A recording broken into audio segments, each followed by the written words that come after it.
Salutations à tous et à toutes, j'espère que vous allez bien, chers amis, que vous avez passé une bonne journée, en tout cas que vous avez essayé de passer une bonne journée. Ce soir, évidemment, je romps avec la routine que j'avais installée depuis 48 heures suite aux événements en Syrie, pour revenir sur un sujet qui m'est très cher, comme vous le savez, la question ouïghour, en tout cas la question plutôt de la récupération ouïghour, ce qui est autre chose. Et ce soir, je voudrais en fait focaliser sur un point bien particulier, qui est la question de la connexion israélienne. Alors aussi étrange que ça peut vous paraître, on avait, rappelez-vous, depuis 3 ans, démontré toutes les interactions avec les organisations néoconservatrices américaines, depuis le monde occidental, que ce soit les États-Unis, ou le Canada, l'Australie, enfin tous les pays de l'OTAN quasiment, qui ont quasiment à l'unanimité créé le narratif du soi-disant génocide, le prétendu génocide. On a démontré quasiment preuve à l'appui qu'il n'existe pas au jour d'aujourd'hui de génocide, et tout ça est prouvé de toute façon officiellement par l'ONU. Mais les instances gouvernementales occidentales et les chancelleries continuent à clamer le contraire. Nous avons apporté de nombreux témoignages. Nous avons vu également comment les leaders séparatistes ouïghours se comportaient à l'étranger, que le peuple ouïghour n'avait rien à voir avec les leaders séparatistes d'une manière générale, et que le point de vue chinois également, on avait donné quelques éléments du point de vue chinois. Et aujourd'hui, voilà, donc on va parler de la connexion israélienne. Oui, parce que en fouillant finalement les biographies des leaders séparatistes qui vivent aux États-Unis principalement et quelques-uns en Allemagne, je me suis aperçu en fait que l'unanimité, je dis bien la totalité de ce que j'appelle les leaders séparatistes, donc leaders par certaines caractéristiques, hein, comme Rushen Abbas, Rebia Kadir, Omer Kanat, ou encore par exemple Nouri Turkel, Issa Dolkoun, eh bien la majorité, l'écrasante majorité, je me suis rendu compte de la chose suivante, et c'est le 7 octobre en fait qui m'a mis la puce à l'oreille. Aux événements du 7 octobre, aucun d'entre eux, je dis bien aucun d'entre eux, n'a condamné après le 7 octobre les frappes israéliennes. Aucun d'entre eux, je dis bien aucun. Vous pouvez le vérifier par vous-même sur leur compte Twitter, leur compte X, parce que leur parole est très officialisée. Et je me suis rendu compte également que le jour même du 7 octobre, la quasi-majorité d'entre eux ont soutenu, on va dire, indiscutablement Israël, et condamné indiscutablement et majoritairement le Hamas. Voilà, les qualifiant de groupes terroristes. Bon, c'est assez incroyable puisque même soutiennent un autre groupe terroriste qui est le parti islamique du Turkestan oriental, le PITO. Voilà, donc deux poids, deux mesures comme d'habitude. Et c'est ça, c'est un fait déjà qui m'avait troublé. Et en feuillant petit à petit sur ces biographies, je me suis aperçu que il commençait à côtoyer des organisations israéliennes, obtenir des prix, des awards, ils sont félicités, ils sont encouragés, ils font des voyages à Tel Aviv, à Jérusalem. Je me suis dit non, c'est trop, c'est pas possible. Mais qu'est-ce qui les lie autant à Israël? Bon voilà. Donc j'ai voulu fouiller et je vais vous présenter ce que j'ai trouvé. Et chacun, évidemment, je vous invite chacun à faire vos recherches, hein, et vous comprendrez qu'il y a quelque chose qui cloche là-dedans. Il y a quelque chose qui n'est pas clair. Et c'est encore une fois la dénonciation du génocide à géométrie variable, puisqu'aucun d'entre eux ne qualifie ce qui se passe à Gaza de génocide. Par contre, pour eux, ils qualifient de ce qui se passe au Xinjiang de génocide sans preuve. Sans preuve. Et que tout ce qu'on avait démontré depuis le début, c'est-à-dire les rapports officiels organisés par les structures non gouvernementales et comment dirais-je, et les officines diplomatiques, avec des rapports écrits qui ne reposent sur rien, hein, comme on l'a démontré, et qui nous inventent un génocide qui n'existe pas. Voilà. Et évidemment, pas un mot sur ce qui se passe, par exemple, au Congo, qui est quasiment qualifié de génocide. Ils n'ont de mots que pour ce qui se passe dans les kibboutz israéliens. Je trouve cette connivence très étrange pour des gens qui se comportent comme une minorité oppressée. Voilà. Alors, je vais commencer, hein, comme vous avez remarqué, changement du nom de la chaîne, et donc voilà. Nouveau format. On essaie de faire des formats d'une demi-heure si possible. J'essaie de pas trop dépasser. J'ai remarqué évidemment avec les années d'expérience maintenant sur les podcasts et sur les émissions que au-delà d'une heure ça devenait indigeste et je comprends tout à fait. Donc je vais maintenant systématiquement, c'est pour ça que j'ai appelé ma chaîne maintenant les dossiers de Sirius, puisque je veux que ça soit sous forme de capsule, sous forme de dossier, et que ça soit clair, net, précis, concis, synthétisé et surtout sourcé. Surtout sourcé. Voilà.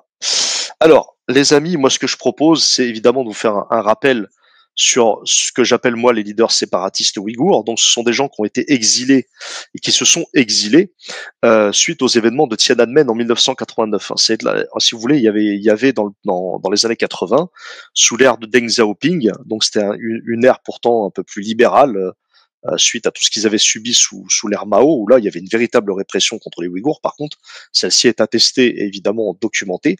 Mais Deng Xiaoping a opéré un revirement. Et les Ouïghours n'ont jamais autant bien vécu que dans les années 80.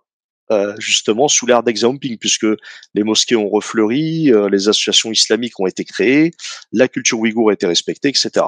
Ça a été très documenté, mais il y a eu une répression qui s'est abattue fin des années 80 suite à des révolutions étudiantes. Et quand je donne déjà ces deux mots-clés, vous allez comprendre que c'est ce qui se passe quasiment partout sur la planète quand il y a des tentatives de changement de régime.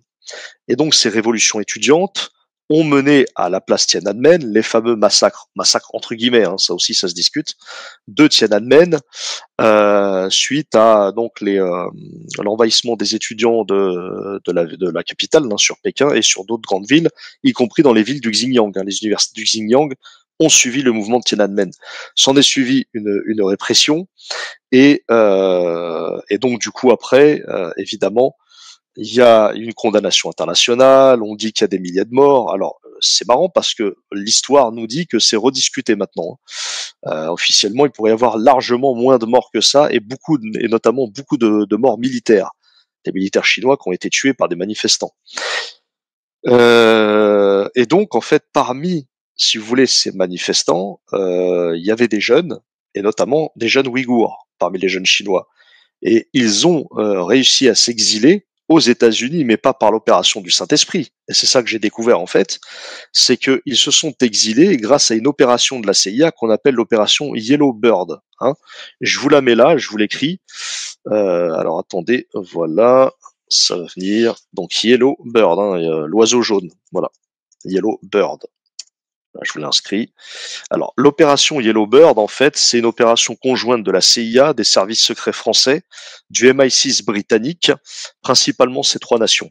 Tout ça est sourcé, vous trouvez même une fiche Wikipédia concernant Yellowbird, et beaucoup de livres sont sortis sur ça, il n'y a aucun problème, c'est sourcé, c'est mainstream, hein, il n'y a rien de complotiste.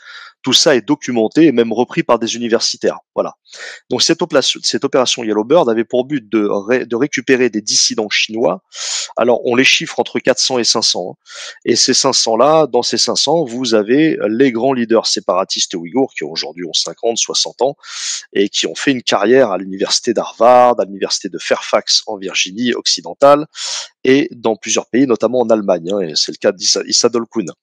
Voilà. Et dedans, nous avons des Hussein Abbas et compagnie, et compagnie, et compagnie. Voilà.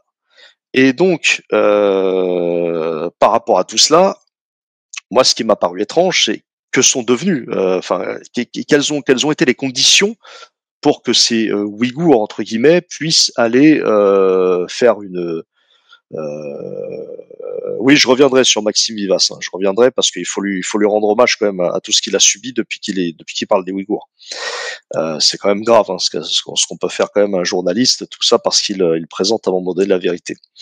Donc pour venir à mes propos, donc ces mêmes étudiants ouïghours, dont vont tous étudier quasiment tous, hein, à l'université d'Harvard, hormis une ou deux exceptions où ils vont passer à l'université de Fairfax.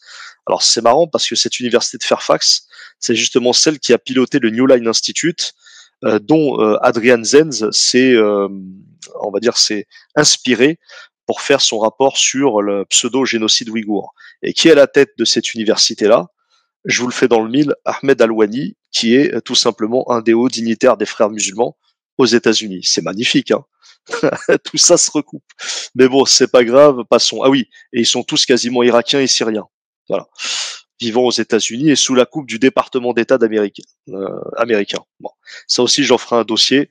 C'est pas mal en la matière. Donc tout ce beau monde va se côtoyer et ça va nous donner des leaders qui vont s'affirmer comme leaders en tout cas et qui vont prêcher la cause ouïghour dans le monde entier, principalement aux États-Unis. Donc le département d'État, la NED, la New Endowment of Democracy, tous ces organismes gravitant autour du département d'État et notamment la Freedom House vont piloter le discours, les déplacements, financer les interventions de ces 10 leaders séparatistes ouïghours qui ne vivent pas en Chine, donc, voilà, et qui vivent aux États-Unis, aux frais du contribuable et surtout avec une belle carrière d'avocat pour la plupart, juriste. Il y en a un autre qui est chef d'entreprise, il vend de l'armement, mais c'est incroyable. Hein, vous allez voir, c'est pas le train de vie qu'on nous a décrit, etc.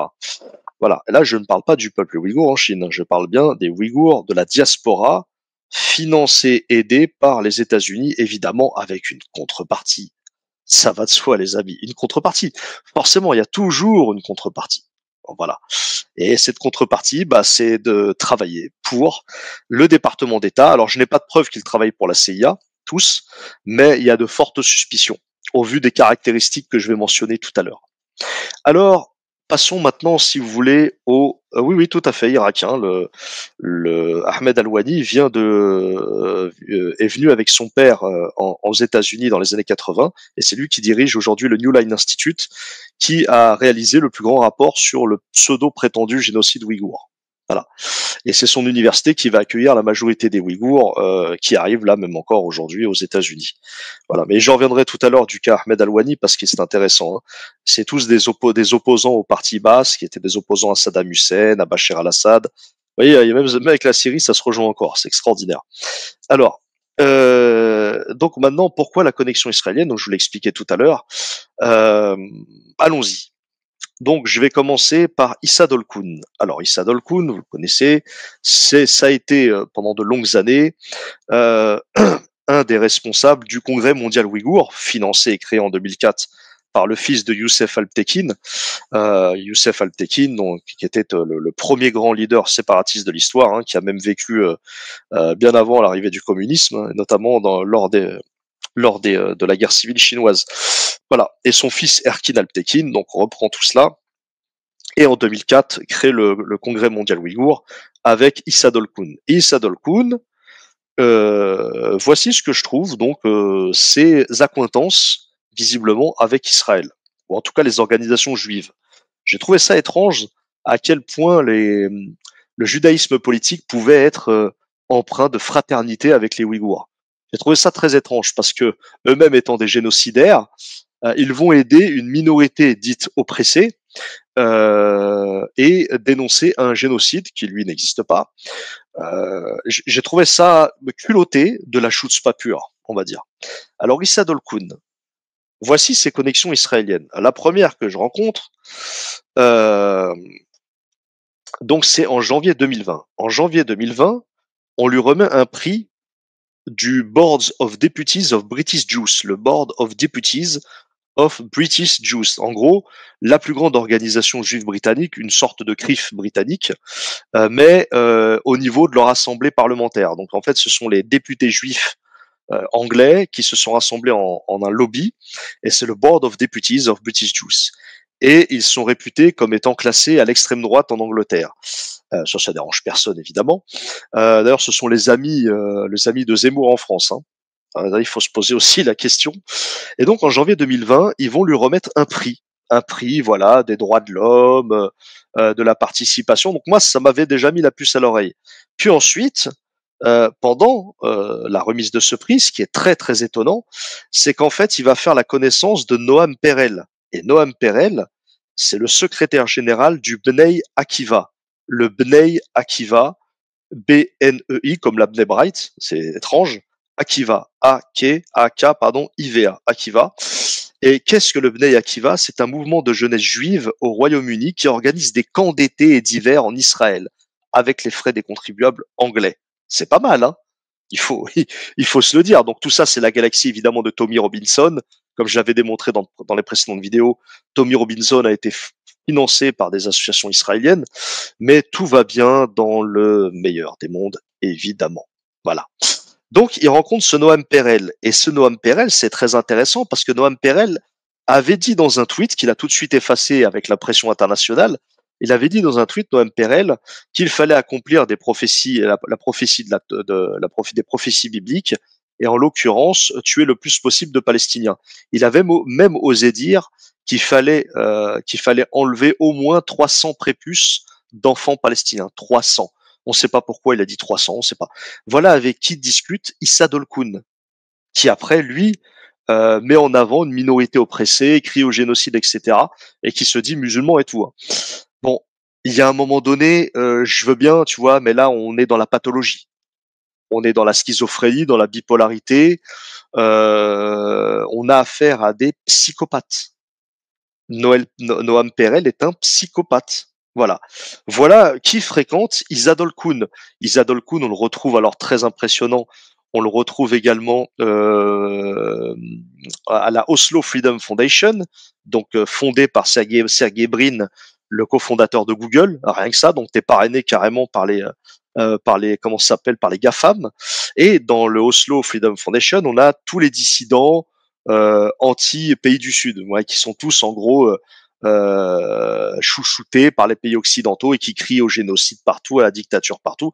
D'ailleurs, j'ai même retrouvé dans l'Oslo Foundation des Syriens, des Ukrainiens, des Tchétchènes, des Russes, des Taïwanais, beaucoup d'Ukrainiens et des Ouïghours, évidemment. Donc, ils sont tous chez le méchant, ils sont tous chez le gentil occidental, et ils fuient les méchants autoritaires que sont les Chinois, les Russes, les Vénézuéliens. Il y a même un opposant à Maduro là-bas qui était un ami de Juan Guaido. Voilà. Vous voyez donc tout ce tintamarre. La Oslo Freedom Foundation, retenez le nom. Hein.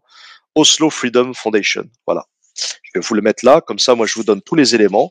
Et donc, on a tous ces gens-là. Hein, donc, voilà. Puis, il faut être solidaire avec Israël, etc. Et là, là, là. Alors, de temps en temps, un peu la Palestine, c'est histoire de passer la crème, quoi. Oslo Freedom Foundation. Une fondation qui est passée totalement inaperçue de nos yeux de dissidents ces dernières années. Alors, une autre aussi qu'il fréquente, c'est le Liberty World Congress. Liberty World Congress, dont, écoutez bien, dont qui est la présidente, c'est Madame, comment elle s'appelle, l'iranienne, la très connue, qui a toujours une fleur dans les cheveux. Bougez pas, je vais m'en souvenir, parce que j'ai pas le dossier là sous la main. Anejad ou quelque chose comme ça. Je l'ai plus, voilà. Oui, mais de toute façon, dès qu'il y a freedom, dès qu'il y a free quelque part, ou freedom, ça commence à faire flipper. Liberty World Congress. Eh ben, Liberty World Congress, on y met tout le monde, y compris des associations juives. Il y a même des rabbins, écoutez bien, alors là, j'ai été éclaté de rire. Il y a même des rabbins femmes LGBT. Vous avez bien entendu, rabbins femmes LGBT. C'est tout ce beau monde que côtoient les leaders séparatistes ouïghours. C'est magnifique, hein. Voilà. Comment voulez-vous que je croie des gens pareils après? Comment voulez-vous que je croie des gens pareils? Donc voilà, Issa Dolkoun donc fréquente tout ce milieu juif. Voilà. Et juif politique, évidemment, et qui ne se gêne pas de promouvoir la colonisation, notamment en Palestine. Voilà, ça c'est pour Issa Dolkoun, donc qui est responsable du Congrès mondial ouïghour. Donc elles sont belles ces fréquentations, hein, nous sommes d'accord. Ensuite, passons à Nouri Turkel. Nouri Turkel, qui a fait fortune dans un cabinet d'avocats, pareil, hein, qui vient du mouvement étudiant suite à la place de Tiananmen. En 89, lui, c'est la même chose. Il fait un parcours sans faute à l'université de Harvard. Et puis, il devient avocat, et c'est l'avocat de la cause ouïghour dans le monde, avec Rushen Abbas, avec sa collègue d'ailleurs. Il a participé également à l'association des associations américaines des Ouïghours. Il participe également au Congrès mondial ouïghour, au Ouïghour Project Human Rights aussi. Voilà, dès qu'il y a Human Watch, quelque chose, enfin dès qu'il y a Watch, faut se poser des questions. Voilà. Alors lui, c'est marrant. Donc, comme je vous l'ai dit, lui il va participer aux côtés de la femme rabbin Sharon Kleinbaum. Et Sharon Kleinbaum, c'est la première femme rabbin aux États-Unis. Donc pro-LGBT, wokisme, etc. C'est marrant, hein, ils sont capables de faire le grand écart. Voilà, il va fréquenter également le juif Abraham Cooper, l'israélo-américain Abraham Cooper, et lui, c'est l'ancien directeur du centre Simon Wiesenthal. Ça vous dit quelque chose, le centre Simon Wiesenthal? Bon, je pense qu'à mon avis, on y est tous un petit peu sensibles, non? Voilà, il va participer à des commissions du département d'État, des commissions du Congrès à Washington autour de la dite liberté religieuse. Voilà. En 2020, il va participer au forum de l'American Jewish Committee. L'American Jewish Committee, vous savez, la fameuse AJC, hein, qui est une des grands pontes avec l'EPAC, hein, du lobby juif aux États-Unis. Et pendant ce forum American Jewish Committee, il va recevoir un prix, le Awards, le Global, voilà, toujours Global Awards, là, vous savez, c'est les spécialités des prix, là, des petites coupes qu'on reçoit, des médailles de sa servilité, évidemment. En 2022, le même Nouri Turkel reçoit le Global Soul Award de la Jewish World Watch. Alors celle-ci, je la connaissais pas. Parmi toutes les organisations pro-israéliennes, je ne connaissais pas la Jewish World Watch. La Jewish World Watch lui a remis un prix, la Global Soul Award, alors le prix de la liberté, des droits de l'homme. Enfin, vous connaissez toujours le même récital. Et oui, donc voilà, vous nous avons compris pour la Shoah, on vous comprend pour la Chine. Mon Dieu, quel système autoritaire, le méchant Xi Jinping. Voilà. Enfin, ça vole pas haut. Hein. Voilà. Donc il côtoie tout ce petit monde. Voilà. Ça, c'est Nouri Turkel. Ensuite, on a Omer Kanat. Alors Omer Kanat, qui est actuellement président justement du Human, non, du Uyghur Project. Voilà, du Uyghur Project. Voilà, c'est ça. Une des fondations qui est financée par la NED, la New Endowment of Democracy, et surtout proche de certains députés du Congrès, notamment Ted Cruz, on a Marco Rubio, mais tous ces gens-là sont pourtant très pro-israéliens, vous voyez. Voilà, ça fréquente tout ça en fait, ça fréquente tout ça. Voilà, ça fréquente tout ça. Alors, Omer Kanat, comme tous les leaders séparatistes ouïghours, ont soutenu Israël le 7 octobre. Bravo, donc pour des gens qui se disent musulmans, amoureux de la liberté, des droits de l'homme, c'est magnifique. Que des contradictions comme ça, que des contradictions. Donc, qu'est-ce qui s'est passé pour Omer Kanat? Omer Kanat, donc le 22 octobre 2020. Donc là, on est sur l'American Jewish Committee, encore eux, hein, l'AJC, vous savez, très très proche des Ouïghours, et l'Union européenne des étudiants juifs. Alors, je les connaissais pas. L'Union européenne des étudiants juifs. C'est une sorte de parlement juif européen, ça on l'avait, avec notamment des juifs ukrainiens. Hein, ça c'est, rappelez-vous le dossier qu'on avait fait là-dessus avec le service public libre. Et donc, en tant que président de la Uyghur Human Rights, il reçoit évidemment un prix des droits de l'homme et il va commenter la conférence avec d'autres leaders ouïghours comme Rushen Abbas, etc. Ensuite, le 7 octobre 2023, donc je reviens là-dessus, vous savez ce qu'il a fait? Vous savez ce qu'il a fait? Le 7 octobre 2023, Omer Kanat, le jour même des événements, il était invité par une congrégation juive qui s'appelle Hadas Israël. Une congrégation juive de New York, Hadas Israël. Sauf que là, ils étaient à leur siège de Washington, pardon. Et donc, il a été invité, voilà, à parler des droits de l'homme, etc. Et le jour même, d'ailleurs, le jour même où il est invité par la congrégation juive Hadas Israël, il y a eu les événements. Et le jour même, il commente donc et il donne son soutien total, comment dirais-je, il donne son soutien total donc à Israël, au kibbutz israélien et le martyr et le méchant Hamas, les terroristes du Hamas, etc., etc., etc. Voilà, voilà à qui on a affaire. Omer Kanat, mais c'est pas fini. Le 28 octobre 2023, Omer Kanat va remercier la députée juive américaine Sarah Jacobs. Sarah Jacobs pour son engagement aux côtés des Ouïghours. Sauf que là où le bas blesse, et la contradiction est totale, c'est que la même Sarah Jacobs a soutenu quasiment toutes les résolutions pro-israéliennes avec la votation du budget pour l'armée israélienne, etc. Voilà.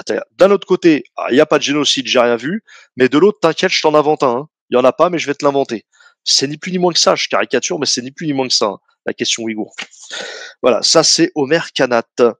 Alors, on a qui maintenant? On a Rushen Abbas. Alors, Rushen Abbas, pareil, alors là, Rushen Abbas, elle est particulière parce que c'est elle vraiment qui a côtoyé le plus de députés du Congrès et surtout des gens de la connexion israélienne. Et Rushen Abbas, elle a une particularité, c'est qu'elle a fait libérer des Ouïghours de Guantanamo, considérés pourtant comme des terroristes par les États-Unis. Ah mais les États-Unis, vous le savez très bien, ils savent recycler les terroristes. C'est-à-dire que il y a un jour, vous êtes terroriste, le lendemain, ah putain, je me suis réveillé démocrate, tu vois, comme un certain le Joulaini là actuellement à Damas. Hein. Voilà, c'est-à-dire qu'en fait le mec il combattait avec ce Ouïghour-là, il combattait avec les talibans et tout. Et puis, ah bah écoute, j'ai fait ma peine, là je me sens américain, tu vois. Donc elle les a fait libérer avec la pression du département d'État. Et ils ont recyclé, évidemment, ces Ouïghours pour prêcher la bonne parole, etc. Et il y a même parmi ces Ouïghours-là qu'elle a fait libérer 2 frères qui vivent en France. Et oui, oui, j'ai retrouvé leurs traces, ils vivent dans le Jura. Voilà, c'est beau, hein. Donc, je suis terroriste, mais ah, tu sais, voilà, Marco Rubio, un petit coup de fil. Non, non, c'est bon, t'es démocrate. Il n'y a pas de souci, demain tu parles de démocratie. Voilà, c'est pas magnifique ça. Voilà, ça c'était la spécialité de Ruchen Abbas. Je vous invite à voir la biographie et le portrait que j'ai fait de Ruchen Abbas sur la chaîne du SPL et sur ma propre chaîne que vous savez, donc les dossiers de Sirius. Alors, Ruchen Abbas, elle est membre de The Parliamentary Intelligence Security Forum. Parliamentary Intelligence Security Forum, dont le dirigeant n'est autre que le sénateur américain néoconservateur et pro-israélien Robert Pittenger.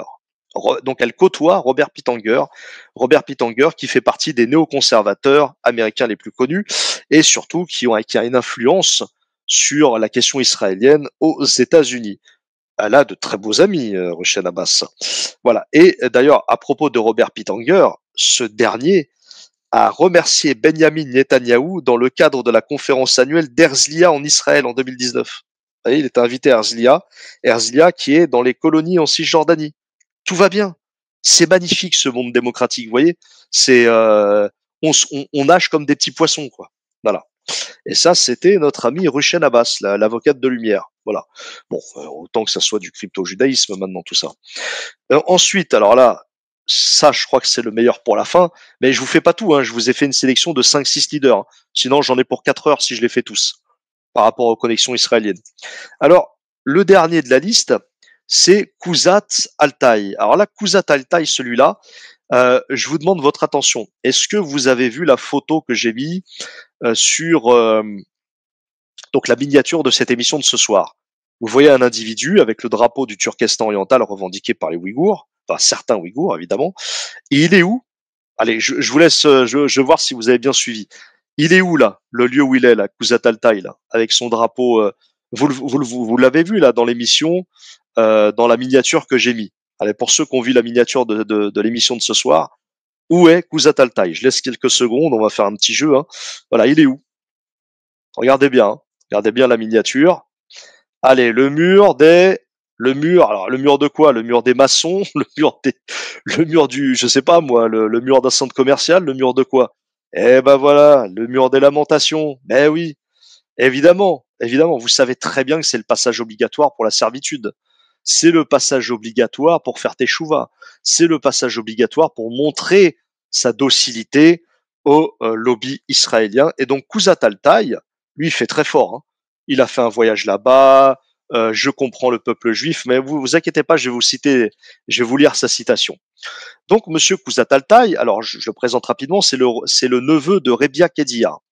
Voilà, Rebia Kadir.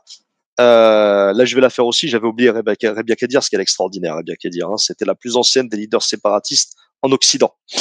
Voilà, le fameux mur porteur, tout à fait. Hein, un porteur, alors porteur de quoi? Ça, c'est une autre histoire. Donc, Kouzat Altaï, il a fait fortune, lui, carrément, dans une entreprise de technologie d'armement. C'est bien. Vous voyez, comme quoi, ils sont bien lotis en Occident, les séparatistes ouïghours. Et Kouzat Altaï, sur son compte X et sur son compte Instagram, on le voit régulièrement porter des armes. Il s'entraîne apparemment avec des militaires américains, c'est beau. Hein. Alors lui, il se dit patriote américain, il remercie les États-Unis, qui est le pays de la liberté, des droits de l'homme, etc. Et puis, hein, voilà, sur la commode. Donc voilà. Alors monsieur, il est parti en Israël en décembre 2022, donc on le voit en photo. On le voit en photo sur le saint mur, sa sainteté, le mur des lamentations. Et voici ce qu'il dit. Il a interviewé donc en décembre 2022 par The Jerusalem Post. Hein. Voici ce qu'il dit. Hein. Écoutez, c'est fort. Hein. Donc il exprime son admiration pour Israël et le peuple juif. Voilà. Quelqu'un qui crie un génocide qui n'existe pas et qui va demander à des génocidaires qui, eux, existent de le protéger, le chouchouter, etc. C'est magnifique le monde de la démocratie. C'est un plaisir, franchement, faut le dire. Alors voici ce qu'il dit. Même, ouvrez les guillemets, hein, même si vous avez traversé l'Holocauste, vous avez une nation prospère qui progresse, qui fait progresser la technologie, la démocratie et l'état de droit. L'état de droit, hein, retenez bien. Et qui devient un exemple pour le monde. Je répète, même si vous avez traversé l'Holocauste, vous avez une nation prospère qui progresse, qui fait progresser la technologie, la démocratie et l'état de droit, et qui devient un exemple pour le monde. Voilà. Voilà ce que dit Kouzat Altaï concernant Israël, qui est visiblement est son modèle, sa patrie, pourquoi pas, je ne sais pas. Voilà, voilà à qui on a affaire quand on parle de leader séparatiste ouïghour. On n'a pas du tout affaire à quelqu'un voilà qui vit dans le dénouement, qui gagne le SMIC, qui est dans les champs de coton en Chine au Xinjiang en train de se faire fouetter par des maîtres communistes. Enfin, on est loin de l'image que nous donne l'Occident quant à la question du Xinjiang. Voilà, et je vous en fais une dernière que j'avais oubliée évidemment, qui elle est la reine des reines des leaders séparatistes ouïghours. Je vous le rappelle dès le début, depuis 3 ans que vous me connaissez sur ce dossier, j'ai toujours fait la séparation entre le peuple ouïghour de Chine, qui sont des Chinois ouïghours, ce qui est différent, avec les exilés de la diaspora qui vivent en Occident et qui se sont fait tous récupérer par le département d'État. Voilà, je fais évidemment la différence, ça va de soi. Rebia Kadir. Alors Rebia Kadir, c'est un magnifique, hein, on l'appelle vraiment la mère des Ouïghours, carrément, on lui donnait la mère des Ouïghours, hein, elle qui a pour ami George Bush. Bon, allez comprendre George Bush comme ami. Alors, voici ce qu'elle dit dans une vidéo datant de 2015. C'est-à-dire, vous allez sur YouTube, vous tapez Freedom House, Rebia Kadir. Freedom House, plus loin, Rebia Kadir. Et en 2015, voici ce qu'elle dit. On a fait traduire la vidéo, évidemment. Elle dit admirer l'exemple de l'État d'Israël au moment de sa création ainsi que de son fonctionnement. Là, je résume ce qu'elle a dit. Hein. Elle dit admirer l'exemple de l'État d'Israël au moment de sa création ainsi que de son fonctionnement. Et Rebia Kedir, comme tous les autres leaders séparatistes vivant aux États-Unis, n'a à aucun moment, je dis bien à aucun moment, condamné les exactions en Palestine.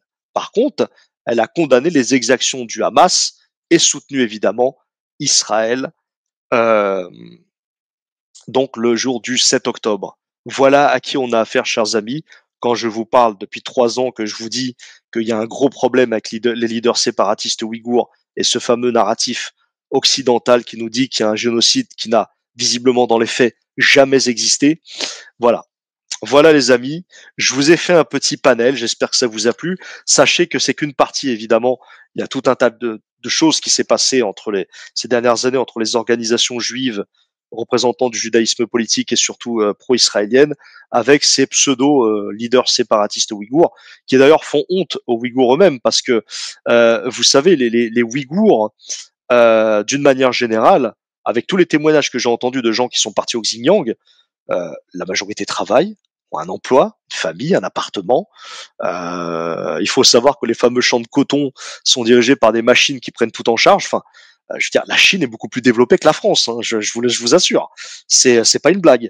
Donc le Xinjiang, pour ceux qui ont eu la chance d'y aller, moi j'espère y aller très très rapidement, très prochainement, tous les témoignages que j'ai eu en retour n'a strictement rien à voir avec ce qu'on nous dit depuis le début. Je vous fais un résumé, mais moi je vous invite à voir mes émissions que j'ai faites sur le Xinjiang et les Ouïghours. Vous allez voir, toutes les données sont là. Hein. Il y a plus de 10 heures d'émissions d'enregistrement. Il y a ce qu'il faut, je pense, à prendre comme document.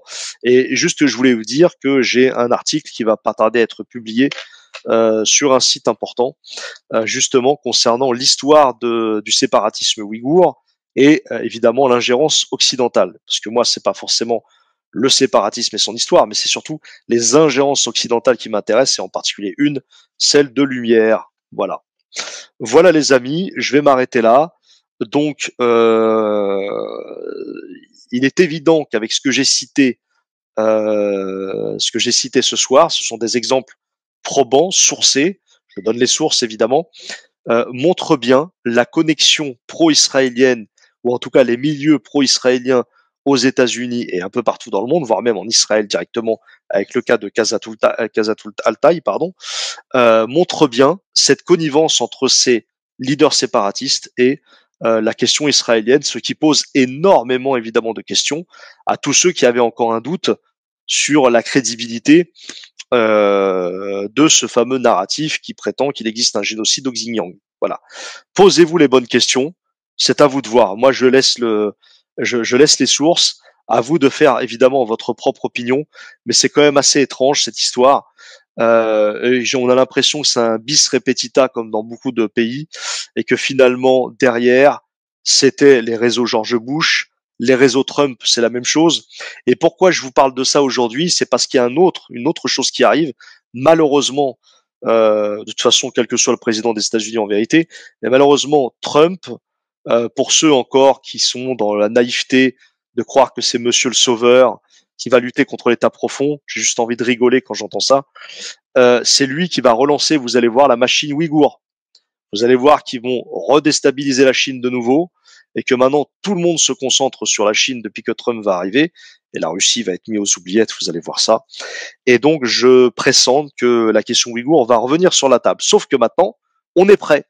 On est prêt et quelqu'un comme Raphaël Glucksmann ne pourra plus nous la mettre à l'envers. Vous voyez, quelqu'un comme Olivier Faure du Parti Socialiste ne pourra plus faire de résolution à l'Assemblée nationale sans qu'on conteste la chose et qu'on remette en question. D'ailleurs, oui, je voulais revenir. Alors tout d'abord, je vous dis merci à tous en tout cas d'être présents ce soir et particulièrement Guigui, où est-ce que tu es? Guigui, si tu m'entends, j'espère que tu vas bien, je t'ai vu. J'espère que voilà, salutations à tous. Guy H, voilà. J'espère que tu vas bien. Et ça fait plaisir de te voir. Fred Kawa, salutations, ça fait plaisir. Salutations tout le monde. Euh, voilà, donc je sens que cette question ouïghour va revenir sur le tapis très très rapidement. Cette fois-ci, donc, on est prêt, quoi. On est prêt. On est prêt, il y a tout ce qu'il faut. Et je voulais rendre hommage justement à Maxime Vivas, parce que Maxime Vivas, il a écrit 2 livres très intéressants. C'est lui qui m'a inspiré d'ailleurs sur cette question ouïghour, à l'époque où j'avais des doutes. Et son petit livre qui se lit très facilement, Ouïghour, donc par les fake news, aux éditions Les Routes de la Soie, et le deuxième bouquin, Ouïghour, l'horreur était dans nos médias. Voilà. Et ces 2 livres qu'il a fait, c'est suite à 2 voyages qu'il a fait. Il a voyagé 3 fois au Xinjiang, donc il sait de quoi il parle. Il a été menacé par des journalistes. Il a été traité et traîné dans la boue par les partis de gauche, alors que Maxime Vivas c'est un communiste. Donc c'est extraordinaire. C'est extraordinaire. Donc il a subi également des menaces de l'armée. Quand je dis ça, c'est en fait, si vous voulez, il y a un institut privé de l'armée qui a écrit un rapport contre la Chine à charge, et il cite Maxime Vivas une quarantaine de fois dans leur. C'est fort quand même. Hein. En fait, ils le mettent en avant pour le bannir. Même le pseudo journal de gauche, la Blast là, dont on avait montré d'ailleurs les connivences avec Israël au niveau de son principal financeur. Incroyable hein, pour des gens qui se disent pro-palestiniens. Donc le magazine Blast et le média, hein, vous savez les 2 médias gauchistes, qui peuvent être intéressants sur certains sujets, ma foi. Mais sur le principal, ils ont lynché en place publique Maxime Vivas. Voilà où on en est aujourd'hui en France. C'est tous les milieux réunis qui l'ont lynché. Donc voilà, moi, Maxime Vivas, Maxime, si tu nous entends, sache en tout cas que ton livre nous a beaucoup inspiré et que félicitations pour ton travail parce que ça a réveillé mine de rien beaucoup de monde. Voilà, beaucoup de monde. Et bien entendu, moi je me suis intéressé donc à cette question ouïghour, mais c'est surtout pour réveiller les miens, hein, donc la communauté musulmane, et réveiller évidemment tous mes compatriotes de France, quelles que soient vos confessions et vos origines. Parce qu'il est important de faire front contre ce mensonge gigantesque, mais vraiment gigantesque. Voilà. Et vous comprendrez bien sur les prochains articles qui vont être publiés qu'évidemment je sais, comment dirais-je, avoir un juste milieu, puisque je reconnais quand même qu'il il a bel et bien existé une répression en Chine par rapport aux Ouïghours, et pas parce que c'était des Ouïghours, ni parce que c'était des musulmans, parce que c'était tout simplement des gens qui représentaient la tradition, et donc la répression de Mao, évidemment, la fameuse révolution culturelle. qui n'a épargné personne d'ailleurs, chrétiens, bouddhistes, tout ce que vous voulez. Là, il a effectivement existé une sacrée répression. Mais bon, ça, je reviendrai là-dessus. Il y a tout un article que je vous lirai, en tout cas l'article qui va bientôt paraître, et je vous le lirai en entier, pour vous donner quelques clés, on va dire, de compréhension. Et je me suis appuyé sur des universitaires, évidemment. Ça sort pas du chapeau. Voilà, quelques sources intéressantes. Et puis voilà. Voilà les amis, bah écoutez, je vous laisse, hein. Vous avez bien vu que les nouveaux formats sont plutôt courts. On essaie de pas excéder 1 heure. Voilà, chers amis, sur ce, je vous dis prenez soin de vous et je vous dis à très très bientôt. Il y a juste là pendant une vingtaine de jours, je vais m'absenter, donc il y aura plus d'émissions et je reprendrai sûrement en janvier d'ailleurs avec mes camarades du service public libre. Voilà les amis, allez, surtout prenez soin de vous et je vous dis à plus tard.